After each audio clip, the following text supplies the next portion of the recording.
Viktor Stepanovich Chernomyrdin was a prominent Soviet and Russian politician, businessman, and industrial leader, best known for serving as Russia's prime minister from 1992 to 1998, the longest tenure in post-Soviet Russia, and for his foundational role in establishing Gazprom, one of the world's largest energy companies. Early life and education. Born on April 9, 1938, in the village of Chernomyrdin in Orenburg Oblast, Russian SFSR, Soviet Union, Chernomyrdin grew up in a modest family as one of 5 children. His father worked as a laborer. After completing his secondary education in 1957, he served in the Soviet military from 1957 to 1960 while also working as a mechanic at an oil refinery in Orsk until 1962. In 1962, he enrolled at the Kubashov Industrial Institute, now Samara Polytechnic Institute, graduating in 1966 despite initial struggles with entrance exams. He later earned an economics degree through correspondence studies at the Union-wide Polytechnic Institute in 1972 industrial career. Chernomyrdin's professional ascent began in the energy sector. Joining the Communist Party of the Soviet Union, CPSU, in 1961, he worked as an industrial administrator for the Orsk City Party Committee from 1967 to 1973. He then served as deputy chief engineer and later director of a natural gas processing plant in Orenburg from 1973 to 1978. In 1978, he relocated to Moscow to join the CPSU Central Committee's heavy industry department until 1982. That year, he was appointed deputy minister of the gas industry, and in 1983, he led Glavtyumengazprom, overseeing natural gas development in Tyumen Oblast. His most significant industrial achievement came in 1985 when he was named Minister of the Gas Industry, a position he held until 1989. In August 1989, he spearheaded the transformation of the ministry into Gazprom, the Soviet Union's first state corporate enterprise, becoming its inaugural chairman. Following the USSR's dissolution in 1991, Gazprom retained its monopoly on Russia's gas sector, with Chernomyrdin playing a key role in consolidating assets and navigating the transition to a market economy political career and prime ministership. Chernomyrdin's political career accelerated in the early 1990s amid Russia's turbulent post-Soviet reforms. On May 30, 1992, President Boris Yeltsin appointed him Deputy Prime Minister for Fuel and Energy under Acting Prime Minister Yegor Gaidar. On December 14, 1992, following Gaidar's resignation, Yeltsin nominated Chernomyrdin as Prime Minister. He was confirmed by the Congress of People's Deputies the same day.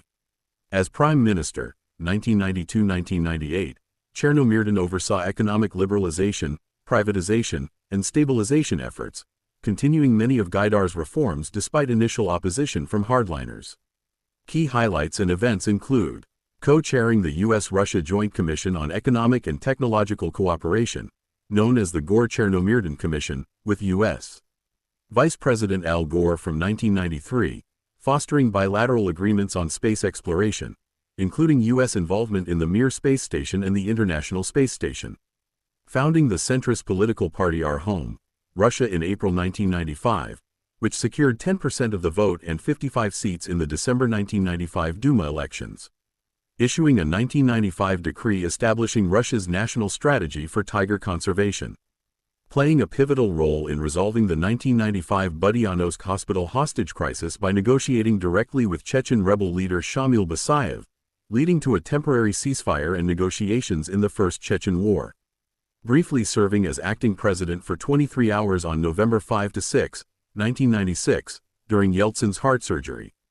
His tenure was marked by economic challenges, including hyperinflation and the 1998 Russian financial crisis. Chernomyrdin was dismissed on March 23, 1998, amid Yeltsin's cabinet reshuffles, but was reappointed acting prime minister on August 23, 1998, after Sergei Kuryenko's ouster. The Duma rejected his confirmation twice, leading to his withdrawal and Yevgeny Primakov's appointment on September 11, 1998. Controversies during his premiership included allegations of corruption tied to Gazprom privatization, though he was never formally charged. He became famous for his colorful malapropisms, such as, "We wanted the best, but it turned out like always," which captured public frustrations with reform's later career. After his premiership, Chernomyrdin remained influential. In 1999, he acted as Russia's special envoy during the Kosovo War, mediating between NATO and Yugoslavia. He was elected to the State Duma in December 1999 as part of our home, Russia. From May 21, 2001, to June 11, 2009, he served as Russia's ambassador to Ukraine under President Vladimir Putin, focusing on energy ties and economic cooperation. During this time, he controversially dismissed calls for Russia to apologize for the Holodomor famine. In 2009, Putin appointed him as presidential advisor and special representative for economic cooperation with CIS countries, a role he held until his death. Personal life. Chernomyrdin married Valentina Fyodorovna Chernomyrdina, née Lyapunova, in 1963. She was a folk singer and shared his birth year, 1938. The couple had two sons, Vitaly, born 1964, and Andrei, born 1972, both of whom pursued careers in business, including roles at Gazprom. Chernomyrdin had 4 grandchildren. He was known for his straightforward, folksy demeanor, often reflected in his public gaffes, and amassed significant wealth through his Gazprom connections, with estimates placing his family's fortune in the billions by the 2000 death and legacy. Chernomyrdin died on November 3, 2010, in Moscow at age 72, following a long battle with kidney cancer and other illnesses.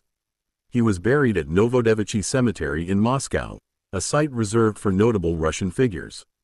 His wife, Valentina, passed away just 4 months later on March 12, 2011. Chernomyrdin's legacy is mixed. Hailed for stabilizing Russia during the chaotic 1990s and building Gazprom into a global powerhouse, but criticized for economic hardships and perceived cronyism. He is remembered as a pragmatic gas baron who bridged Soviet-era bureaucracy with post-Soviet capitalism.